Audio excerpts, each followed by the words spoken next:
Lo escuché con mis propios oídos. ¿Por qué sigue viva todavía? La risa que vino después no fue fuerte, solo lo bastante filosa para partir algo muy hondo dentro de mí. Yo estaba detrás del portón de madera, sosteniendo un refractario de vidrio con cobbler de durazno, aún tibio. Mis manos no temblaban. Todavía no. No me fui. Crucé ese patio trasero como si no hubiera escuchado nada. Pasé las luces colgadas, las mesas de picnic, los rostros que no se voltearon a verme. Algunos eran de mi sangre, otros completos desconocidos, pero ninguno sonrió. Alguien se aclaró la garganta. «Ay, Neida, no sabíamos que venías». Fue Jazmín, la esposa de mi hijo. La misma voz que había escuchado detrás de la reja. «Traje cobbler», dije. Nadie se ofreció a tomar el refractario. Encontré un lugar al extremo de la mesa. La silla plegable rechinó cuando me senté. Me dolía la espalda, pero me mantuve erguida. El aire olía a carne asada y a velas de citronela.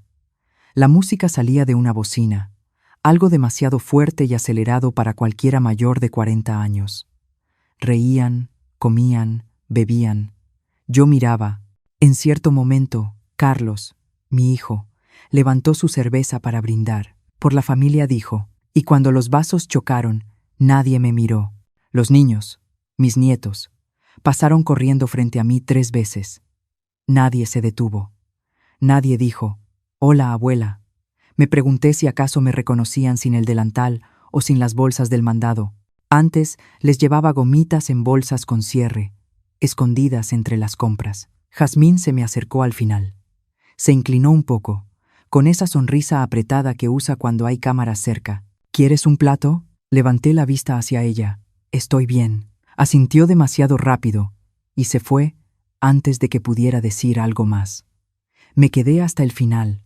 Ayudé a apilar los platos, doblé servilletas, limpié la mesa pegajosa con una toalla de papel húmeda, mientras los demás empezaban a meterse a la casa.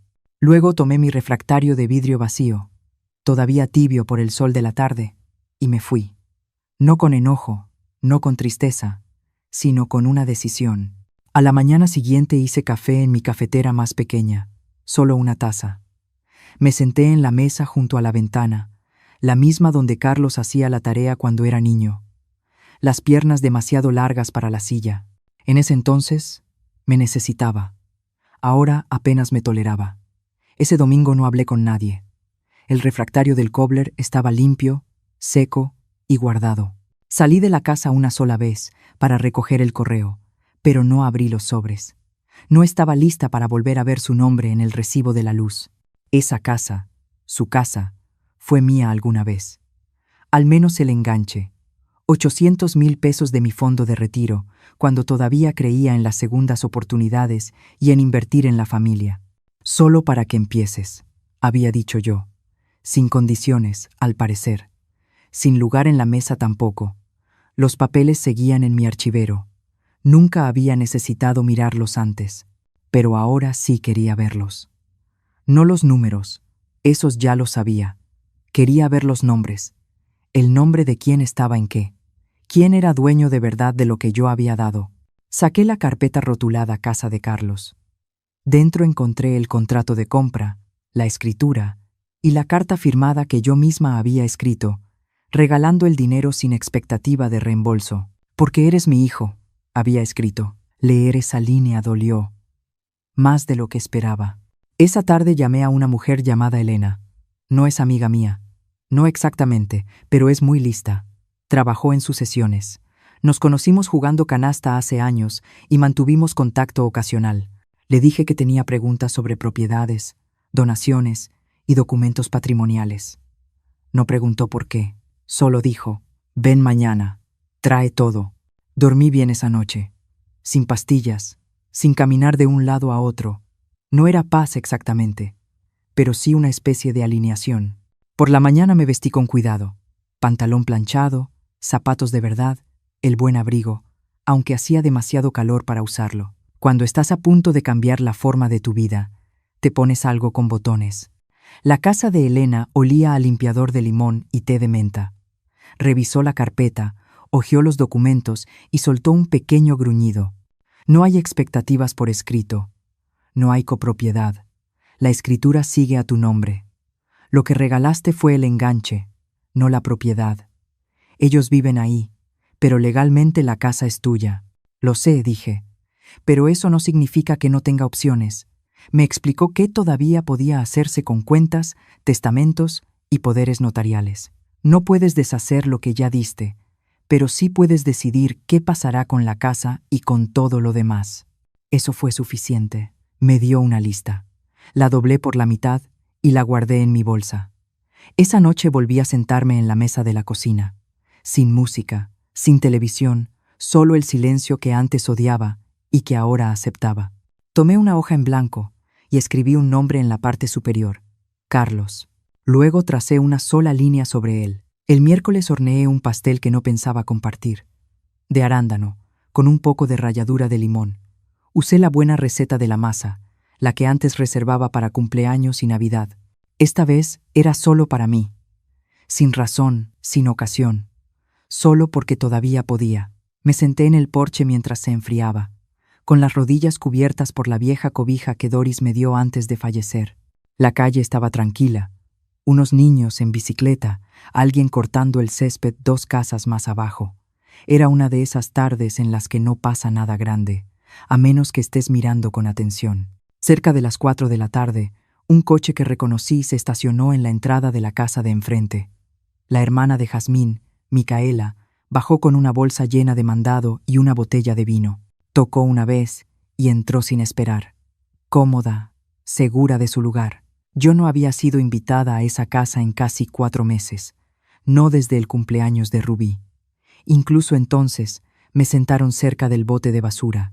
Así no te queda tan cerca la música, mamá, recuerdo que dijo Carlos, como si fuera un gesto considerado.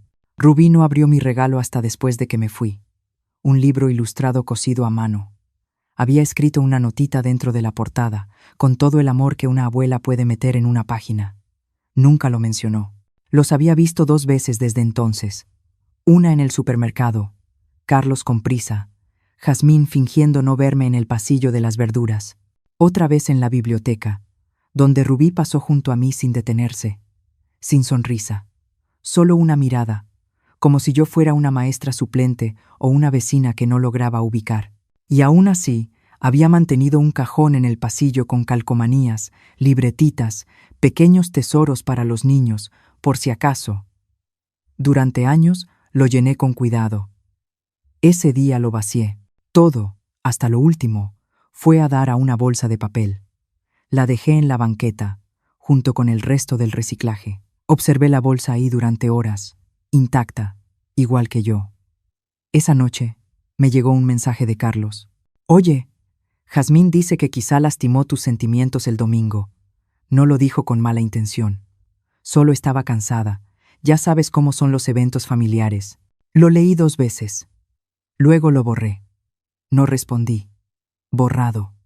Ya no iba a archivar sus explicaciones como piezas de museo. Había hecho eso demasiado tiempo. Guardé excusas como recuerdos. Las envolví en el acolchado suave de no lo quiso decir, o ella solo está bajo presión. Ya no más. A las 7 de la noche, alguien tocó la puerta. Por un segundo pensé que tal vez, pero era Carla, la vecina, con un recipiente de sopa de lentejas y preguntando si había visto a su gato. No lo había visto, pero la invité a pasar. Nos sentamos en la mesa de la cocina y partimos el pastel. No preguntó por Carlos. No preguntó por qué mis ojos se veían más cansados de lo normal. Solo dijo que el pastel estaba tan bueno que le hacía vibrar las rodillas. Nos reímos. Necesitaba esa risa más de lo que creía. Después de que se fue, tomé una foto del estante del pasillo. Yo y Carlos, 1987. Tenía 8 años. Le faltaba un diente de enfrente. Sonreía como si yo fuera todo su mundo. Miré a ese niño y susurré: te extraño. No al hombre, al niño. Volteé la foto boca abajo. Luego abrí el cajón de mi escritorio y saqué el sobre rotulado legal. Dentro estaban mi testamento, mis directivas médicas y el poder notarial permanente que Carlos había firmado hacía 3 años, cuando me caí. El que nunca volvió a revisar, del que nunca volvió a preguntar. Sostuve ese documento sobre mis piernas durante mucho tiempo. Al día siguiente regresaría con Elena, Pero esa noche me quedé sentada en la oscuridad y me despedí de una versión de mi familia que solo existía en mi memoria. La oficina de Elena estaba silenciosa a la mañana siguiente, un silencio suave, de esos que te envuelven como una bufanda gruesa. Su escritorio tenía carpetas apiladas con orden, una taza que decía «Leo contratos por diversión» y un frasco de vidrio con dulces de menta que nadie parecía tocar. «Quiero empezar con el poder notarial», dije, poniendo el documento frente a ella. «Revócalo hoy». Me miró por encima del borde de sus lentes. «¿Estás segura, Neida?» «Es un cambio grande». «Estoy segura». No preguntó por qué. Solo asintió y deslizó el papel hacia su lado del escritorio. «Presentaremos la revocación hoy mismo. La notarizo. Tendrás que firmar algunas cosas, pero te lo pondré fácil». Me recosté en la silla mientras imprimía los formularios. Mi corazón no se aceleró. No estaba temblando. Esto no era venganza. Era reparación. «También quiero modificar el testamento», dije. «Quitar a Carlos como albacea. Quitarle todo». Eso la hizo detenerse. «¿Quieres excluirlo por completo?» Asentí. «Tiene casa, trabajo, familia. No necesita lo que he ahorrado. Ya dejó claro lo que valora». No discutió. Abrió un formato nuevo y empezó a escribir. «¿Quién ocupará su lugar?» «Aún no lo sé», admití, «pero encontraré a alguien. Tal vez un profesional. Alguien que no me mire como si fuera un estorbo». Hizo una anotación. «¿Y la casa?» «La casa no será para nadie de la familia», dije. «Que se venda. El dinero debe ir a una causa que importe». «¿Alguna idea?» Metí la mano en mi bolsa y saqué un folleto gastado. «El refugio para mujeres en la Avenida Universidad. Estuve ahí una vez, hace mucho, antes de que Carlos naciera». No dijo nada por un momento. Solo dio clic en algunas casillas de su pantalla. «Tienes esto muy claro», dijo. «He estado poco clara demasiado tiempo». Cuando los documentos estuvieron listos, firmé todo con trazos lentos y decididos. Ella los notarizó, los engrapó con cuidado y me entregó una copia de cada uno. Al levantarme para irme, me acompañó a la puerta. «Si cambias de opinión sobre cualquiera de estas cosas, solo llama». «No lo haré». El aire afuera se sentía más filoso que antes. El sol estaba fuera, pero no importaba. Hay días en los que cargas tu propio clima. Me ajusté el abrigo y caminé despacio hasta mi coche. En casa, el teléfono parpadeaba. Un mensaje. «Hola, mamá. Escuché tu mensaje sobre cosas legales. No sé qué esté pasando. Jazmín dijo que estabas actuando raro el fin de semana pasado. En fin, llámame». Lo borré. Luego bloqueé el número. A la mañana siguiente llamé a un cerrajero. Era joven, educado. Cambió las cerraduras de la puerta principal y la trasera sin hacer preguntas. Cuando me entregó las llaves nuevas, hice 4 copias. Una se quedó en mi bolsa, una en una caja ignífuga, una con Carla, la vecina, y una para la caja de seguridad del banco. Dormí mejor esa noche. Sin sueños. Solo descanso. El sábado por la mañana llegó con olor a lluvia. No una lluvia dramática, solo esa humedad metálica y suave que se mete en los bordes de las cosas. Me puse las botas y salí de todos modos. El jardín no había sido atendido en semanas, y los cempasúquiles se inclinaban como hombros cansados. Los recorté despacio, con método. Las tijeras en mi mano se sentían como control. Al mediodía manejé hasta la Caja Popular. La sucursal estaba más tranquila de lo que recordaba. Sin filas largas, solo el zumbido bajo de las impresoras y el murmullo amable del personal. Pedí hablar con un gerente. Una mujer llamada Trinidad salió, eficiente pero cordial, y me llevó a su oficina con paredes de vidrio. «Quiero revisar a todos los usuarios autorizados en mis cuentas», dije. Ella miró la pantalla. «Tiene un cotitular y un tarjetahabiente autorizado. Carlos J. Salgado. ¿Es su hijo?» «Lo era». Dudó un instante. «¿Quiere retirarlo?» «Quiero borrarlo». Sus dedos se quedaron suspendidos sobre el teclado. «¿Por completo?» «Sí». «Quite el acceso. Cancele la tarjeta. Emita todo de nuevo solo a mi nombre. Quiero nuevas preguntas de seguridad. Cambiar el acceso en línea y bloquear la cuenta hasta que yo venga en persona». Asintió y empezó a teclear.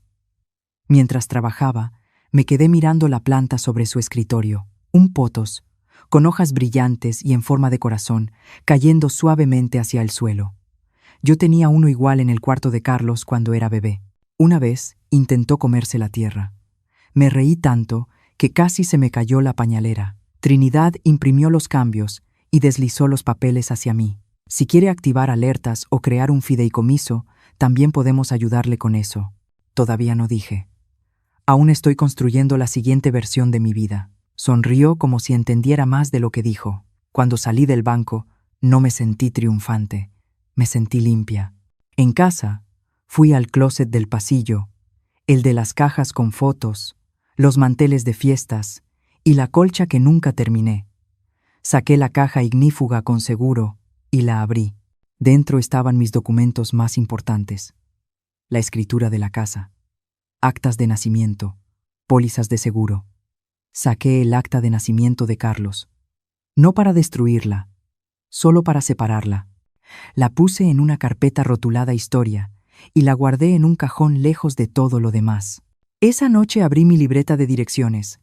Todavía tenía separadores de plástico de los años 90, amarillentos por el tiempo. Pasé a la letra C y me quedé mirando los nombres. Carlos y Jazmín, Rubí y Tristán. Saqué una pluma y tracé una sola línea sobre cada uno. Luego pasé a la L y escribí un nombre nuevo. Elena Morales, abogada, fideicomisos y patrimonio. Dormí con las ventanas abiertas esa noche, la lluvia marcando una percusión suave sobre el techo. Sin pesadillas, solo una certeza tranquila y constante. El domingo, Carla volvió a pasar, esta vez con panquecitos de plátano. Nos sentamos en la cocina y hablamos del gato callejero que se había instalado debajo de su porche. Le pusimos Nacho, sin ninguna razón en especial. Se quedó hasta poco después del mediodía. Cuando se fue, tomé el periódico del domingo y lo leí de principio a fin. Subrayé un anuncio de un departamento pequeño en un conjunto tranquilo a las afueras de la ciudad. 2 habitaciones, planta baja, lavadora y secadora incluidas. Suficiente. Lo recorté y lo pegué en el refrigerador. No para ahora, pero para pronto. No estaba huyendo. Me estaba preparando. Porque la próxima vez que alguien preguntara, ¿por qué sigue viva todavía?, quería que la respuesta fuera clara. Para recuperar todo lo que regalé demasiado barato. El lunes llamé a la notaría que Elena me recomendó. Me atendió el licenciado Carlos Linderol. Su voz era firme, baja, de esas en las que confías incluso antes de conocer los ojos detrás de ella. Le dije que quería hablar sobre cambios de titularidad y transferencias de propiedad. Me dio cita para el jueves. Mientras tanto, reuní todo. La escritura de la casa, los registros del predial, las facturas de reparaciones que había guardado durante 20 años, el techo nuevo, la plomería nueva, el calentador que Carlos había dicho que no valía la pena, pero que yo pagué de todos modos. Cada recibo era un hilo de la historia que ellos querían olvidar. Hice copias limpias. Etiqueté carpetas. Cuando terminé, la mesa del comedor parecía el cuarto de guerra de una mujer a la que nadie esperaba que resistiera. Esa noche, el teléfono volvió a sonar. Número bloqueado. Dejé que entrara al buzón de voz. Un momento después, la grabadora se activó. Neida, soy Jazmín. Mira, de verdad no entendemos qué está pasando. Carlos ha estado intentando llamar. Rubí ha estado preguntando por ti. Todos estamos preocupados. Por favor, llámanos. Apagué la grabadora. La mentira quedó flotando en el aire como perfume viejo. Rubí no me había dicho una sola palabra en semanas, ni siquiera en mi cumpleaños, que pasó sin nada más que una notificación de Facebook de Jazmín que decía: «Espero que la estés pasando increíble», debajo de una foto de su perro. Fue el mismo cumpleaños en el que me senté sola en la cocina y me hice un solo cupcake para marcar el día. No estaban preocupados, estaban inquietos, y hay una diferencia. El jueves me puse mi cardigan azul marino, el de los botones de madreperla que aún brillaban cuando los levantaba a la luz. Llegué a la notaría 20 minutos antes. La recepcionista me ofreció café. Lo rechacé. Mis manos no necesitaban cafeína ese día. El licenciado me escuchó sin interrumpir, y cuando terminé, solo asintió. De esos hombres que escuchan más de lo que hablan. Me cayó bien de inmediato. Quiero que la casa esté en un fideicomiso, dije cuando ya estábamos sentados. Nadie de mi familia tendrá acceso, ni ahora ni después. Asintió. Un fideicomiso en vida es sencillo. Usted será la fiduciaria y la beneficiaria por ahora. Cuando fallezca, puede ir a donde usted decida. Quiero que se venda, que todo se liquide y que el dinero vaya completo al refugio de mujeres de la Avenida Universidad. Levantó una ceja. ¿Nada para la familia? Nada, no insistió. Solo lo anotó. También quiero eliminar a Carlos de todos y cada uno de los documentos donde pueda figurar como beneficiario. Cuentas bancarias, seguros, decisiones médicas, todo. Prepararé los documentos, dijo. Podemos notariarlos aquí mismo. También tendrá que actualizar su testamento para reflejar estos cambios. Eso ya lo empecé con mi abogada patrimonial. Sonrió apenas, una leve curva en la comisura de la boca. Entonces solo lo estamos haciendo oficial. Trabajamos durante casi 2 horas, revisando cláusulas, firmando formularios, asignando contingencias. Me explicó todo con paciencia y precisión. Cuando terminamos, me entregó una carpeta delgada. Este es su paquete del fideicomiso, dijo. Guárdelo en un lugar seguro. Todo lo demás lo presentaremos esta semana. Le di las gracias y salí de la oficina con una extraña sensación de solidez, como si mi columna vertebral hubiera recuperado peso real. De camino a casa, me detuve en la panadería de la calle principal. No había entrado en años. La chica detrás del mostrador era nueva. Me dijo señora y me regaló una galleta por ser amable. Compré una tarta de limón y me la comí en el coche, con la luz del sol tibia sobre las rodillas a través del parabrisas. En casa, me senté en el silencio y releí los documentos del fideicomiso. Mi nombre, mi firma, mis condiciones, sin lagunas, sin puntos débiles. Por primera vez en meses, quizá en años, no me sentí como alguien esperando ser elegida. Me había elegido a mí misma. Más tarde esa noche, justo cuando el cielo empezaba a cambiar de color, un coche entró en mi cochera. Carlos bajó despacio, como si no supiera si sería bienvenido. No abrí la puerta. Tocó una vez, luego otra. Al final habló a través de la puerta. «Mamá, por favor, no sé qué está pasando». Me senté en el sillón, con las manos en el regazo. «Cambiaste las cerraduras. Bloqueaste mi número. Solo quiero hablar». Sonaba menos molesto que inseguro, como alguien tratando de encontrar el mapa después de darse cuenta de que ya no tiene el lápiz. «Solo dime qué está pasando». No respondí. Al rato, se fue. Esperé 10 minutos antes de levantarme. Lo vi desde la ventana mientras salía despacio, el rostro cansado detrás del volante. Luego me senté de nuevo y me serví una taza de té. Azúcar, sin leche. Mi madre siempre decía, si no te escuchan cuando hablas suave, escucharán el silencio más fuerte. El jardín delantero no se había visto tan ordenado en años. El viernes podé los setos, barrí el porche, incluso cambié el foco roto sobre la puerta, no porque alguien fuera a venir, sino porque yo me iría eventualmente, y quería que la casa supiera que no había dejado de importarme. No era culpa de la casa, había vivido en ella 43 años. Me mudé cuando Carlos tenía 5. En ese entonces, su cosa favorita era acomodar sus dinosaurios de juguete en el alféizar de la ventana y ponerles nombres como si fueran compañeros de clase. Esta es Rebeca y esta es la señora Fuentes. Alguna vez fue la casa de mis sueños. 3 recámaras, una ventana frontal amplia, un ático estrecho que convertí en cuarto de costura. Pinté cada pared yo misma. Coloqué el piso de la cocina después de que Francisco murió. Aprendí a cambiar las rejillas de las canaletas cuando los vecinos decían que mejor esperara a que mi hijo me ayudara. Dejé de esperar hace mucho. Esa tarde recorrí cada habitación con una libreta. En el cuarto de visitas, una cómoda vieja que una vez ofrecí a Carlos y a Jazmín cuando necesitaban muebles, dijeron que estaba pasada de moda. En el pasillo, un bordado enmarcado de mi hermana que decía, «Aquí vive la paz». Había estado colgado tanto tiempo que la pared detrás estaba más limpia que la pintura alrededor. En la recámara del fondo, el antiguo cuarto de Carlos, las cortinas seguían siendo las de Barquitos. Había querido cambiarlas años atrás, pero siempre algo se atravesaba. El closet aún guardaba una caja polvorienta de tarjetas de béisbol, y una caja de zapatos rotulada privado. No la abrí. En su lugar, me senté al borde de la cama y miré por la ventana. El manzano del patio trasero estaba torcido ahora. El tiempo lo había jalado hacia la izquierda, pero aún florecía cada primavera con desafío, como si no supiera que estaba cansado.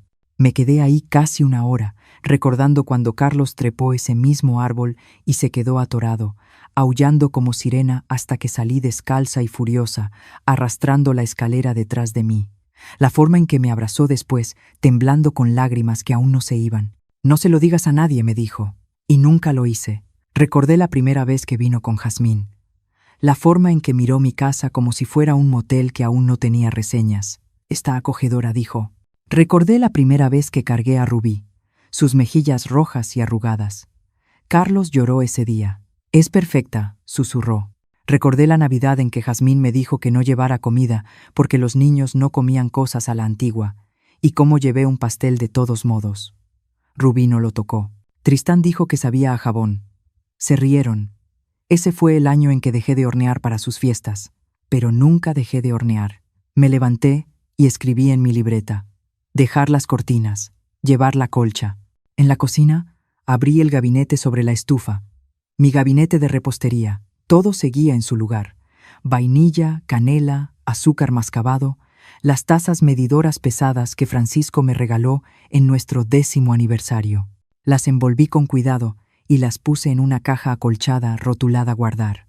Al día siguiente llamé al complejo de departamentos que había recortado del periódico. Contestó una mujer amable llamada Teresa. «Sí, todavía tenemos disponible un departamento de una recámara», dijo. «Planta baja, mucha luz, y es tranquilo. En su mayoría jubilados y maestros. ¿Aceptan gatos?» Sí. No tenía gato, pero me gustó saber que podía. Agendé una visita para el martes. Esa noche me senté en el porche con una cobija y una taza de té. La calle estaba quieta, unas cuantas luces de porche enfrente, un carillón sonando apenas en la casa de al lado. Pensé en todas las noches que me había sentado ahí, esperando faros, pasos, que alguien recordara que yo existía. Pero no esa noche. Esa noche solo estaba sentada, sin expectativa, sin hambre. Solo yo en el aire fresco, con mi nombre todavía mío y mi casa todavía en silencio.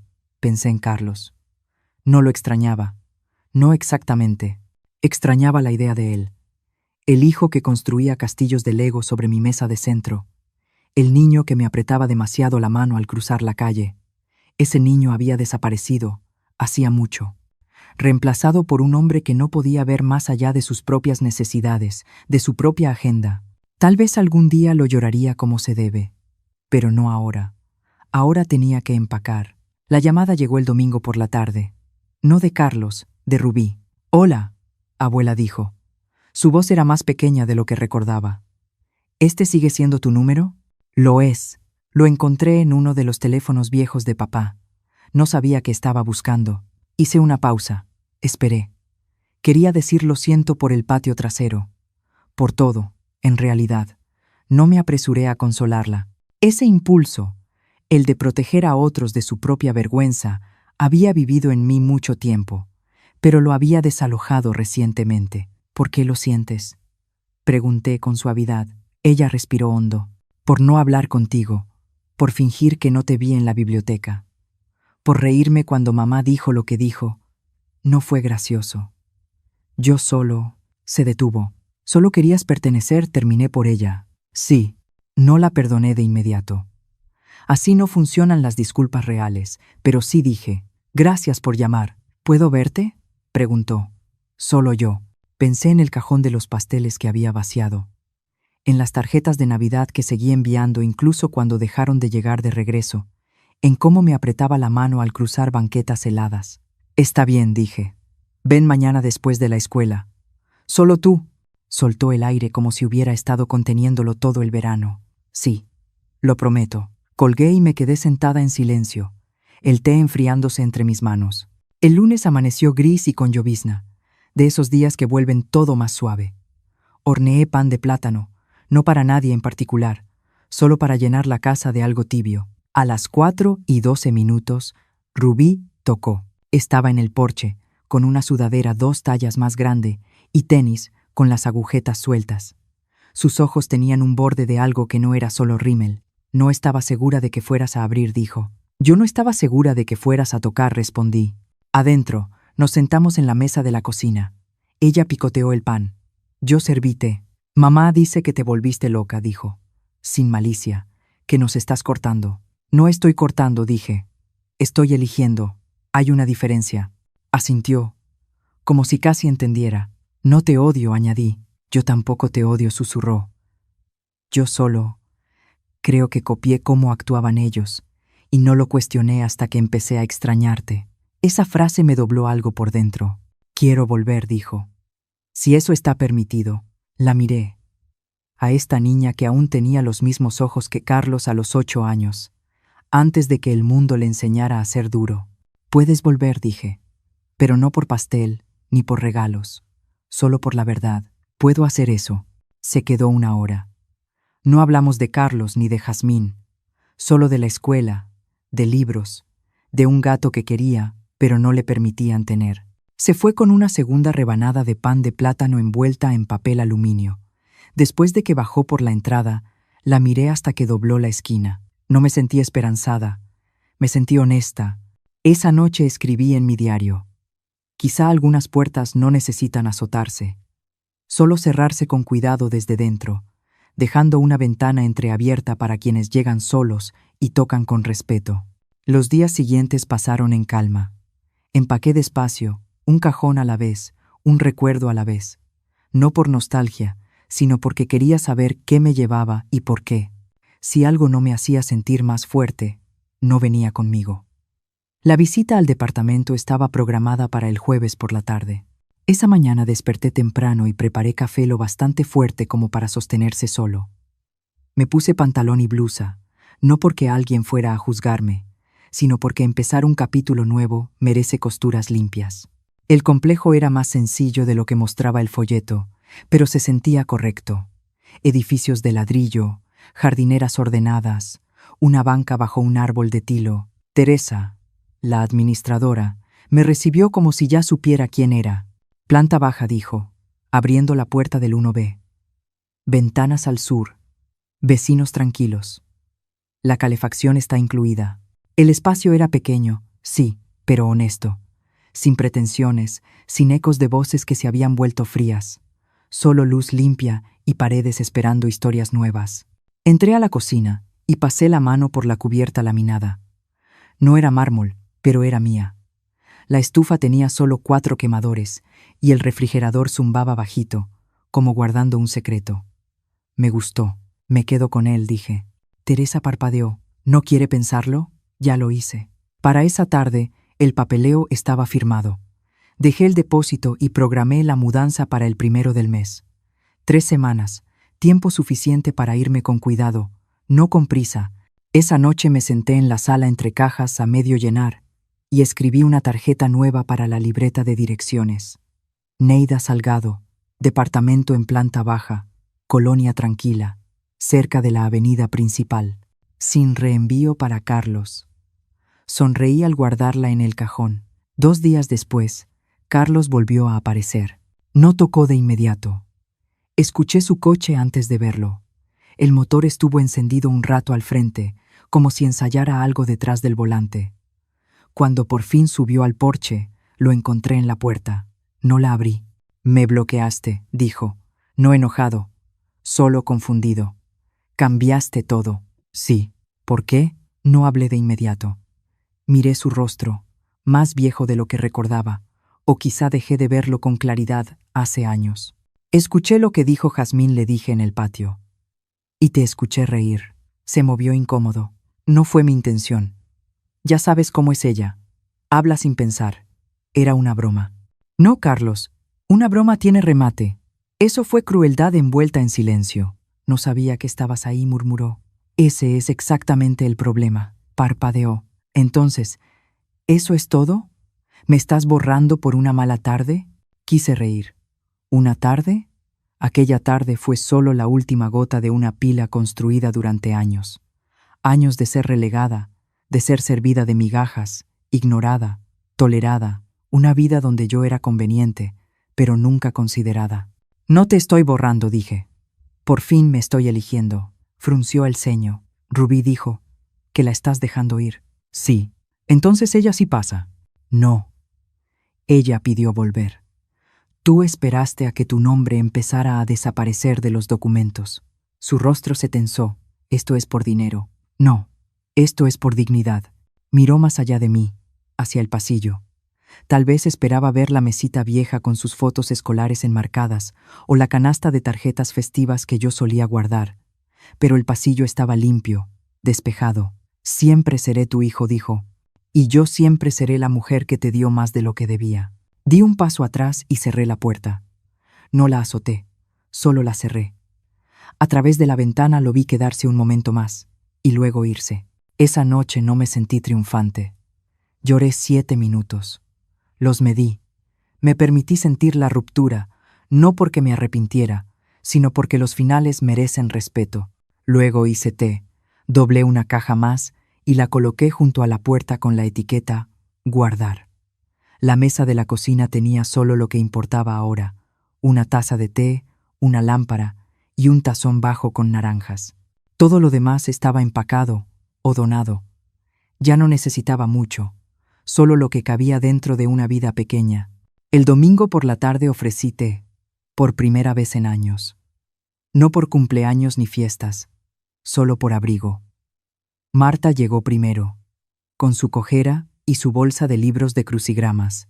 Luego Ida, con su abrigo ribeteado de piel, aunque apenas hacía 12 grados centígrados. Después Nora, mi vieja amiga del coro de la iglesia, que aún usaba un perfume que olía a principios de primavera y a sobres antiguos. No trajeron comida, aunque cada una lo había ofrecido. Les dije que no se trataba de eso. Horneé un solo pastel de especias, nada elegante, apenas lo suficiente para cortar una rebanada para cada una y que quedara una cuña más. Nos sentamos junto a las ventanas, con la luz de la tarde suave y pálida. Serví el té en mi porcelana despostillada, el juego azul que sobrevivió a 2 mudanzas y a una caída accidental en 1994. Nadie preguntó por Carlos, ni por Rubí, ni por la casa. En cambio, hablamos de dolores de hombro y precios del súper. Ida contó una historia sobre un chofer de autobús que esperó 2 minutos extra mientras ella buscaba el cambio. Marisa dijo que su sobrina se comprometió con un muchacho que usaba calcetines con ballenas de caricatura. Nora mencionó el grupo de poesía de la biblioteca y preguntó si queríamos unirnos. Fue el mayor consuelo que había sentido en años. En un momento, la conversación se aquietó como suele pasar cuando mujeres mayores de 70 beben cosas calientes juntas. La habitación quedó en silencio, no por incomodidad, sino por plenitud. Y lo dije, me voy a mudar. 3 pares de cejas se alzaron, pero nadie interrumpió. Encontré un lugar pequeño al otro lado de la ciudad. Me iré antes de que termine el mes. Ida se inclinó hacia adelante. ¿Tu hijo lo sabe? No lo necesita saber. Marisa asintió como si esa fuera toda la explicación necesaria. Se quedaron otra hora, ayudaron a lavar tazas, envolvieron la rebanada extra del pastel en papel aluminio y dijeron que llamarían pronto. Cuando se fueron, la casa quedó quieta, pero no vacía. Volví a recorrer cada cuarto, esta vez no como despedida, sino como bendición. En el pasillo me detuve frente al estante, donde antes guardaba fotos enmarcadas de la familia de Carlos. Bodas, cumpleaños, primeros días de escuela. Ya había empacado casi todas, sin saber si querría colgarlas de nuevo, excepto una foto de Francisco y yo, tomada por un vecino cuando terminamos de pintar el porche delantero. Ambos estábamos cubiertos de salpicaduras, sosteniendo brochas como trofeos. Él reía. Yo entrecerraba los ojos por el sol. Tomé la foto y la envolví en un trapo de cocina. Fue a dar a la caja rotulada Esenciales. Más tarde esa noche abrí mi diario y escribí: 3 mujeres tomaron té en mi cocina hoy. Nadie interrumpió. Nadie explicó. Nadie corrigió. Simplemente existimos juntas. Esa entrada significó más que todos los boletines navideños que solía escribir, llenos de felicidad fingida y gratitud obligatoria. A la mañana siguiente, desperté con un mensaje de voz de Jazmín. Corto, frío. Escuché que hablaste con Rubí Y Carlos dice que has estado hostil. Si esta es tu forma de llamar la atención, es realmente triste. Lo reproduje una vez y lo borré. Hostil. Así llamaban a una mujer que por fin hablaba. Así llamaban al silencio cuando ya no les servía. Abrí la puerta trasera y salí al patio. El aire olía a hojas húmedas y al dulzor tenue del pasto viejo. Caminé descalza por el pedazo de césped que corté yo misma durante décadas. En la esquina lejana, donde antes estaba el jardín, la tierra seguía oscura. Me arrodillé despacio, ignorando el dolor en las rodillas, y hundí los dedos en el suelo. Planté 3 semillas de cempasúchil de un sobre de papel viejo que encontré al empacar. Solo 3, no para que florecieran, sino para marcar algo. El timbre sonó a las 10:42 de la mañana, en miércoles. Sabía que no era el cartero. Él llegaba al mediodía, más o menos. Y no era Carla, que tocaba como si siempre estuviera a medio pedir perdón. No. Ese toque era ensayado, cortés. Cuando abrí la puerta, Jazmín estaba ahí, con tacones demasiado altos para el clima y un abrigo del color de hueso mojado. Su labial era perfecto, pero sus ojos estaban tensos. Neida dijo, como si leyera la palabra de un portapapeles: Jazmín. No pidió pasar. Entró como si aún viviera en la historia donde eso estaba permitido. Cerré la puerta detrás de ella, despacio, con intención.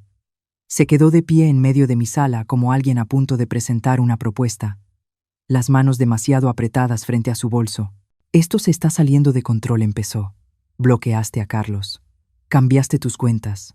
Rubí se está escapando para llamarte. Y ahora me dicen que te mudas. Todo es cierto, dije con calma. Parpadeó, desconcertada por un momento ante la falta de resistencia. Somos tu familia, dijo, cargando la palabra como si fuera un ancla. No puedes simplemente borrarnos por un mal día. La observé. La forma en que llevaba la confrontación como si fuera joyería, exhibida, no sentida. No fue un solo mal día, dije. Fueron años de desaires educados, de invitaciones tibias, de ser tolerada en lugar de bienvenida. Un día solo corrió la cortina, apretó la mandíbula. Nunca te pedimos nada. Ese es el problema. Nunca pidieron, solo esperaron. No sé qué hizo Carlos para merecer esto. Es un buen hombre. Los hombres buenos no se ríen cuando alguien se pregunta por qué su madre sigue viva, respondí, con la voz firme. Dio un paso hacia mí. ¿Crees que lo estás castigando a él? Estás castigando a Rubí. Está confundida, herida, y la estás usando para probar algún punto.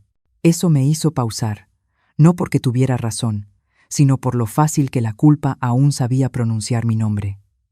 Respiré. Rubí vino a mí sola. Tiene 16 años. Sabe lo que se siente una puerta cerrada. Jazmín bufó. Siempre has hecho todo dramático. No dije. Ahora más cortante. Siempre he hecho posible todo. El enganche de su casa, el cuidar niños, las cazuelas, los aventones de último momento, la resistencia silenciosa en cumpleaños cuando me colocaban detrás de los centros de mesa para no arruinar la estética. Se dio la vuelta, caminando de un lado a otro. Estás exagerando. Siempre ha sido difícil. Sonreí entonces, pero no con amabilidad. ¿Así llaman a las mujeres cuando dejan de entregar su silencio? Abrió la boca. La cerró. Luego vio las cajas empacadas junto a la puerta principal. ¿De verdad lo estás haciendo? Sí. ¿Y qué pasa cuando estés sola en ese departamentito? Cuando no quede nadie para revisarte. Cuando Rubí se olvide de llamar. Aún me tendré a mí, dije.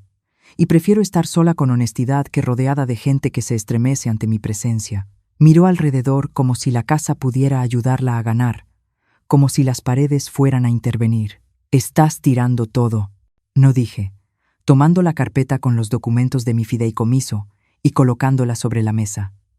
Por fin estoy eligiendo qué conservar. Jazmín se quedó ahí un momento más. Luego tomó su bolso y caminó hacia la puerta. Antes de irse, se giró. No esperes que corramos cuando cambies de opinión. No estoy huyendo, dije. Y no lo haré. La puerta se cerró detrás de ella como un signo de puntuación. Más tarde esa noche, Rubí me escribió una sola línea. Llegó furiosa a casa. ¿Estás bien? Le respondí. Perfectamente. Algunas puertas necesitan cerrarse, Rubí. No significa que estés del otro lado. Ella envió un emoji de corazón seguido de: aún así, llevo galletas el jueves. No faltes. No falté. Y no lo haría. Los papeles estaban listos. Elena llamó el jueves por la mañana. Todo está firmado, presentado y confirmado. El fideicomiso está activo. Tus cuentas están protegidas y tu testamento actualizado. Ahora eres la única que decide cada centímetro de tu vida. Gracias, dije. 2 palabras que pesaban más que muchas confesiones. Estoy orgullosa de ti, Neida. Sonreí al teléfono. Qué curioso, cómo tantas personas dicen eso solo después de que empiezas a decir no. Al mediodía estaba en el banco, carpeta en mano, entregando los formularios finales. La empleada era joven, apenas 25 años, pero trató los documentos como algo sagrado. Me gustó eso. Actualizaremos a los beneficiarios de inmediato, dijo, y esto autoriza retirar a su hijo de todo acceso compartido. Así es. Asintió con esa eficiencia tranquila que antes confundía con frialdad. Ahora entendía. Simplemente estaba preparada, como yo. Después, caminé 2 cuadras hasta la oficina de correos y recogí una llave para un apartado postal nuevo. Cuando me pidieron una dirección de reenvío, la rechacé. Quien de verdad necesitara encontrarme ya sabía dónde estaba. De vuelta en casa, la luz de la tarde era suave a través de las cortinas. Preparé una taza nueva de té y saqué el último sobre, mi directiva médica. Una copia para mi nuevo doctor, otra para la caja de seguridad. Se sentía como coser el último hilo de un vestido que llevaba años remendando. A las 3:30, Rubí llegó. Traía galletas con chispas de chocolate en un recipiente de plástico y una revista con un test sobre qué tipo de flor eres.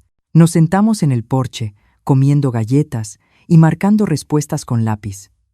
Yo resulté ser una lila, callada, observadora, fácilmente subestimada. Rubí era un cempasúchil, resistente y difícil de arrancar. Lo leyó en voz alta sonriendo.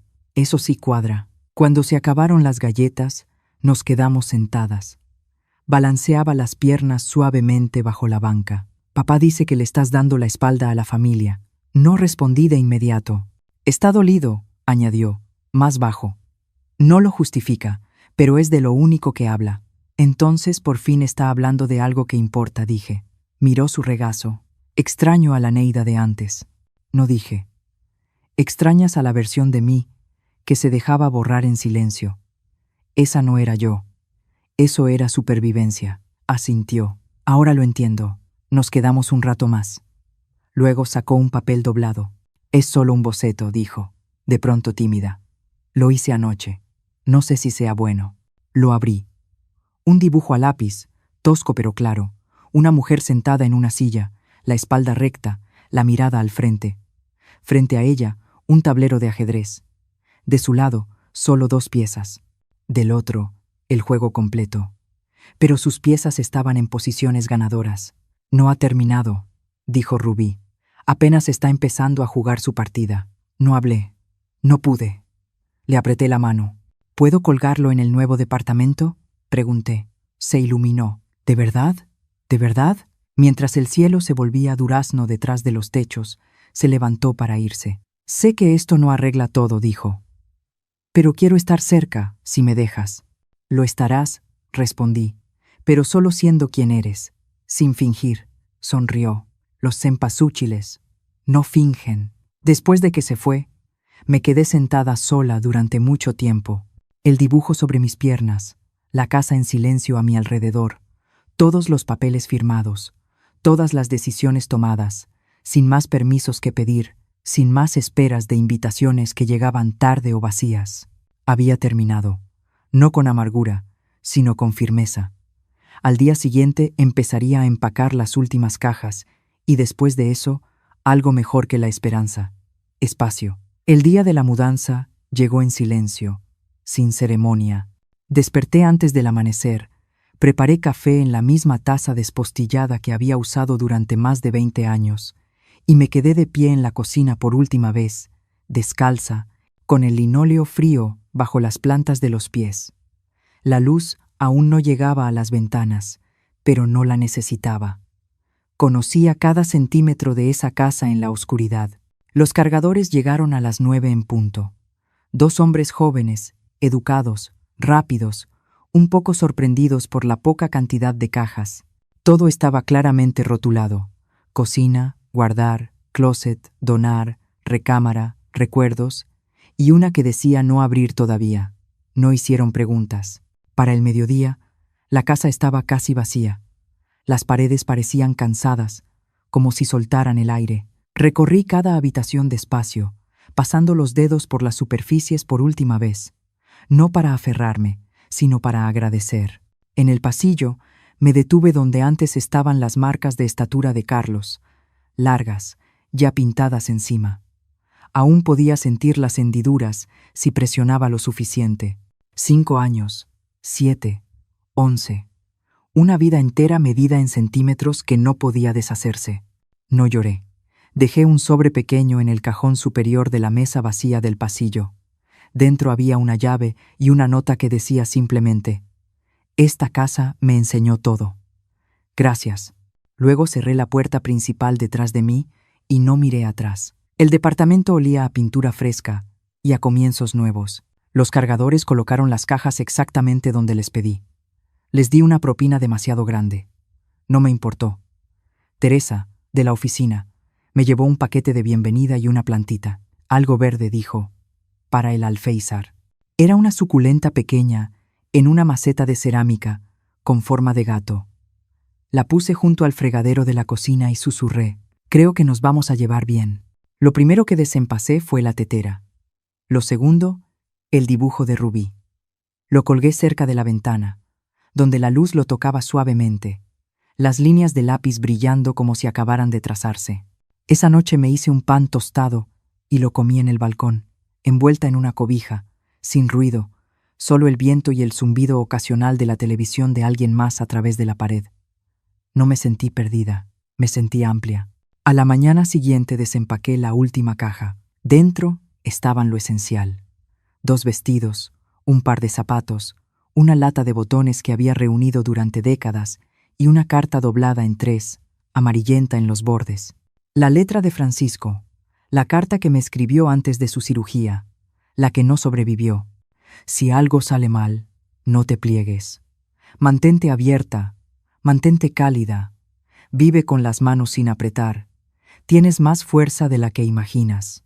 La guardé en el mismo cajón donde tenía mi testamento. Esa tarde horneé por primera vez en el horno nuevo, pan de plátano, otra vez, ya más ritual que receta. Mientras se horneaba, todo el departamento se llenó de un olor tan familiar que cerré los ojos y sonreí. A las 4, Rubí llegó con su mochila escolar y un moretón reciente en la mejilla. Nada grave, solo la marca de un balón de voleibol en educación física, explicó. Traje mermelada, dijo, levantando un frasquito. De higo, y algo más. Pensé que sonaba a ti. Nos sentamos en la mesita junto a la ventana, con 2 rebanadas de pan caliente entre nosotras. Untó la mermelada despacio y en abundancia. Luego levantó la vista. ¿Esto es lo que se siente la paz? No toda, respondí. Pero una esquina de ella, sí. Comió con las 2 manos, como cuando era pequeña, dejando migas sobre la servilleta. Me contó de un niño de su salón que se dibujó una barba en el cubrebocas y lo mandaron a la dirección. De su maestra de inglés, que dijo 34 veces en una sola clase. De cómo Jazmín estaba furiosa conmigo por rechazar una invitación de cumpleaños. Dijo que estabas haciendo un espectáculo. No estoy haciendo nada, dije. Simplemente no estoy yendo a donde no soy bienvenida. Yo quería ir de todos modos, dijo. Y ella dijo que no podía detenerme, pero que no me llevaría. ¿Caminaste? No. Le pedí prestada la bici del abuelo. Está medio mal, pero me trajo hasta aquí. Eso me hizo sonreír. A Francisco le habría gustado. Déjala asegurada en el balcón, le dije. La arreglamos juntas. Sus ojos se iluminaron. ¿De verdad? ¿De verdad? Después de que se fue, observé cómo el sol bajaba detrás de la hilera de árboles afuera. No extrañé la casa. No extrañé los silencios de Carlos, ni las sonrisas del lado de Jazmín. No extrañé a la versión antigua de mí que susurraba: Tal vez la próxima vez te vean, porque ahora yo me veía a mí misma y ya no necesitaba permiso para existir. Una semana después de la mudanza, la casa se vendió.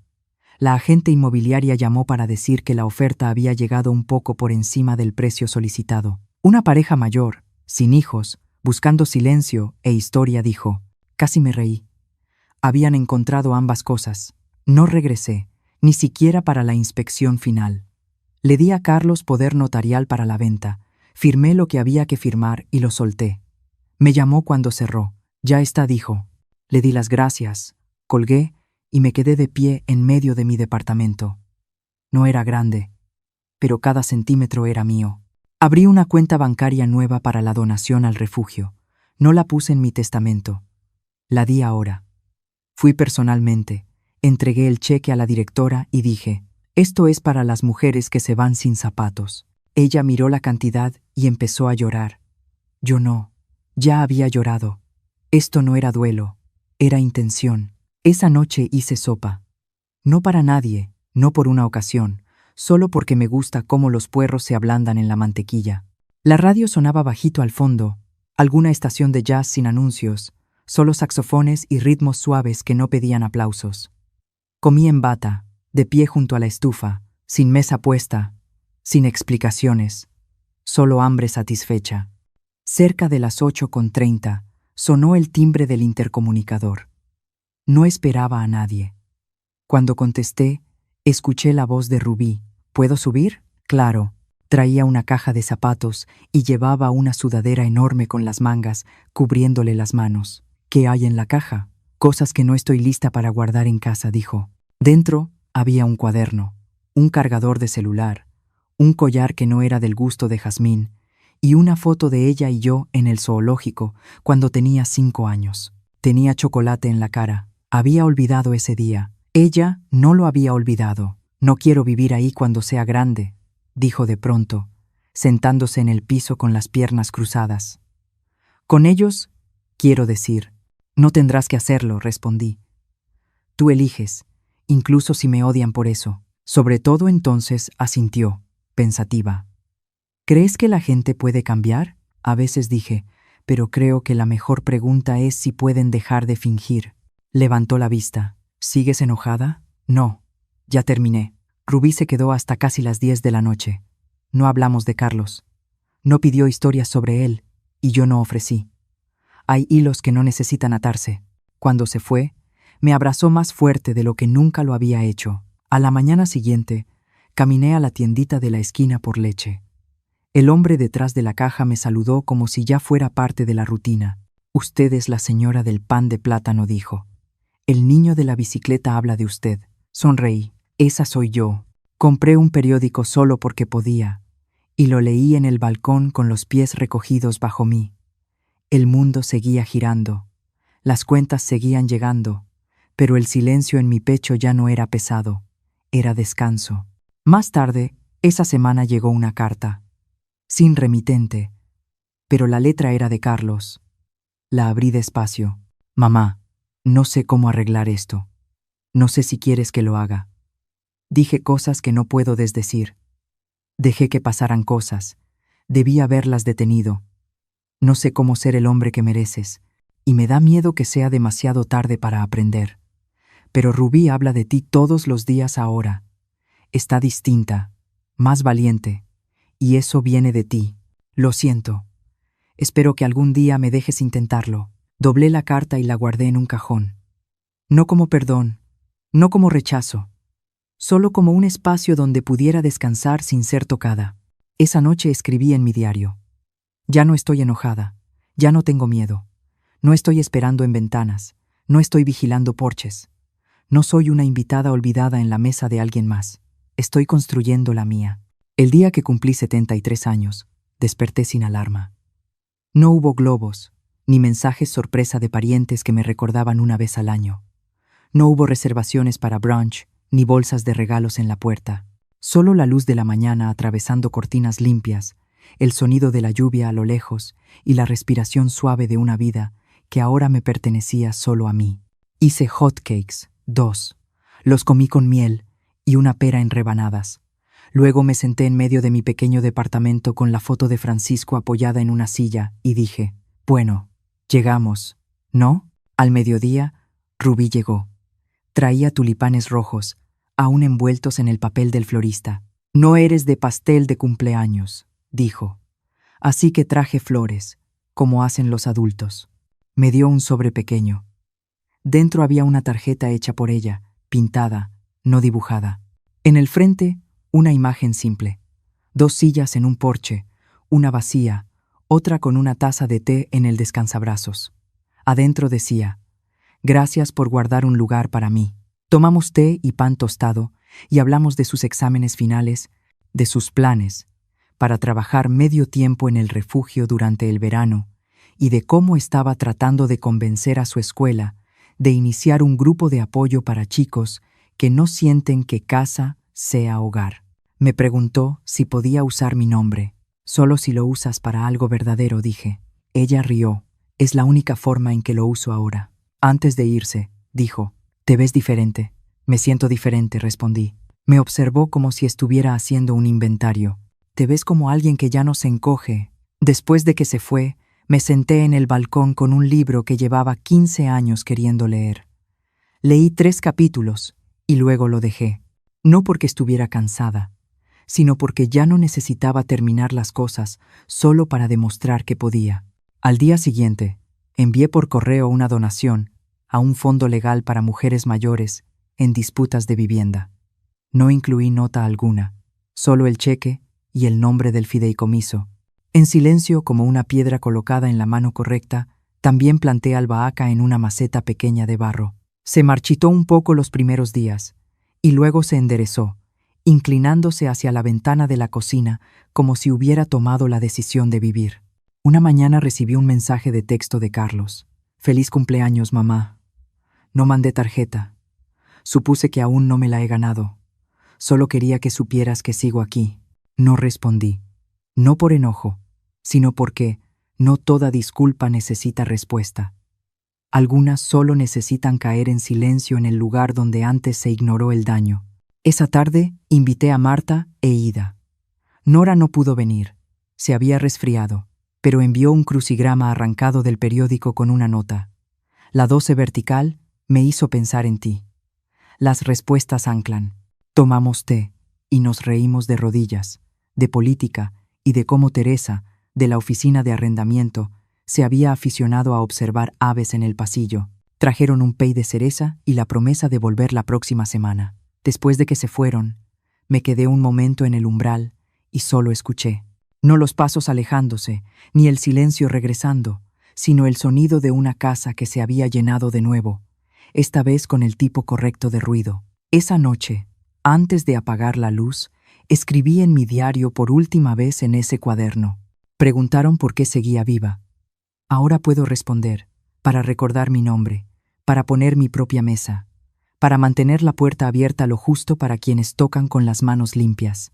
A veces, las historias no terminan cuando alguien se va, sino cuando una mujer deja de pedir permiso para existir, cuando el silencio deja de doler y se convierte en una elección consciente. Cada familia, cada ausencia, cada límite que aprendemos a poner, deja una marca. Y a veces, sanar no es volver, sino aprender a caminar con la espalda recta y el corazón en paz. Gracias por quedarte conmigo y por escuchar mi historia hasta el final. ¿Alguna vez te tocó elegirte a ti misma, aunque doliera? Y dime, si tú estuvieras en mi lugar, ¿qué habrías hecho? Me encantaría leerte en los comentarios, porque aquí, en Bóveda, historias de las abuelas. No solo cuento historias, las comparto para sanar. Si esta historia tocó tu corazón, dale like, suscríbete para no perderte las próximas y comparte este video. Quizá tus palabras hoy sean el abrazo que alguien necesita.